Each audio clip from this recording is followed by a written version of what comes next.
I'm Stephen Wilson. I'm a partner in GrahamThompson. This is Chris Wells, who's also a partner in GrahamThompson.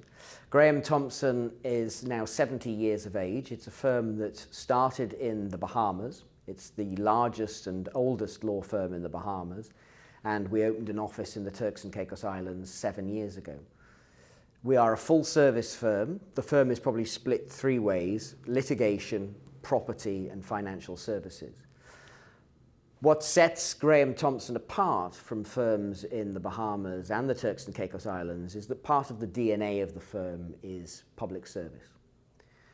Our managing partner is with us for this conference, and she will remember, and she will probably tell you about it tonight, that when she was a feisty litigator who saw the litigation department lose members because each of our partners has left the firm not to move to other firms, but to go on the bench or to give to public service. And we have a lot of partners and associates who are on statutory boards. One of the rising stars, Tony Grucho, who will be joining us tomorrow, sits as an acting magistrate in the Turks and Caicos Islands. And I've just put myself forward to sit on the Integrity Commission in the Turks and Caicos Islands. That, I think, speaks volumes for our firm and how it differentiates us from everybody else.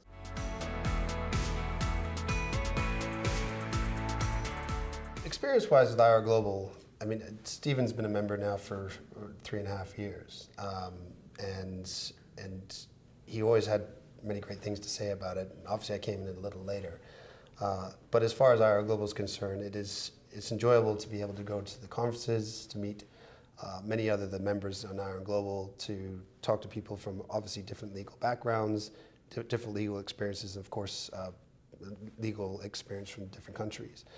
That gives us a platform to be able to use the IR Global network, especially being in a small area and jurisdiction like Turks and Caicos, to be able to refer clients or clients getting referred to us. So the conferences we do enjoy because we do have the opportunity to let our guard down, be able to network and chat with people. Our experience is that people do approach us not just because of the Turks and Caicos Islands, but there is a common, perhaps misconception that the Caribbean is a small place and that we know everybody in the Caribbean. And I'm happy not to destroy that myth, but we are regularly approached by people asking for who we know elsewhere in the Caribbean. And our first point of reference will always be to the IR Global members. One of the things I can remember just being at a conference, we had a good talk with Ulrich. We were able to utilize that relationship and be able to send him work, which was great. I was contacted by a junior barrister in London that I do a lot of work with, looking on behalf of a client of his for a lawyer in California. And it's a great testament to IR Global that he came to me to say, who through your network can you recommend in California?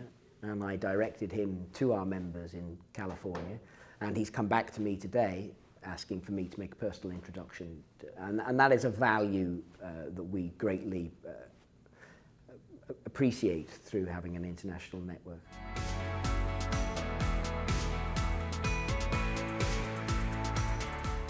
Anybody who knows the Turks and Caicos Islands will know that the vast majority of our business comes from the east coast of the United States. Our prime market is the New York tri-state area and the east coast of Canada. But Miami is the hub through which everybody travels to get to the Turks and Caicos Islands. And it's also obviously the hub for Latin America. We thought that Miami was an absolute prime conference for us to sponsor, to showcase what we have an hour and 20 minutes away by plane, 578 miles away, and the service that we can offer to American clients and LATAM clients. As social sponsors, we as a firm thought that it was important that it was not just Chris and I that attended. So today we have our managing partner who's flown in from the Bahamas. We also have one of our rising stars, Claire McAvinci. And we've decided that we will host a private dinner for select members of the group that we think that we either have relationships with or that we can develop relationships with.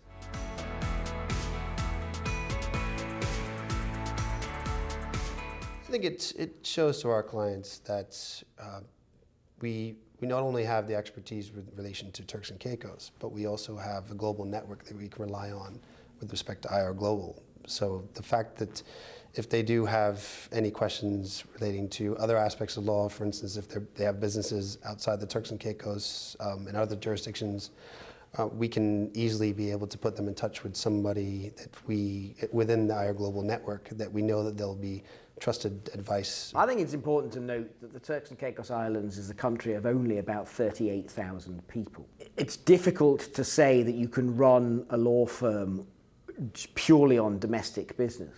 The Turks and Caicos, like the Bahamas, and it has to be remembered that we're also a Bahamian firm, we do an awful lot of international work. And therefore it's important for our clients, international and domestic, to know that we have a reach that's greater than the Turks and Caicos and the Bahamas Islands. And the firm in the Bahamas is a member of another international referral group. That international referral group has a member in the Turks and Caicos Islands. I took it upon myself to find for our office in the Turks and Caicos Islands an international referral group that I thought that we would have a synergy with. And I chose IR Global because everything that I'd read, and I have to say everything I've experienced since, has proved to me that it's been the best fit for this firm.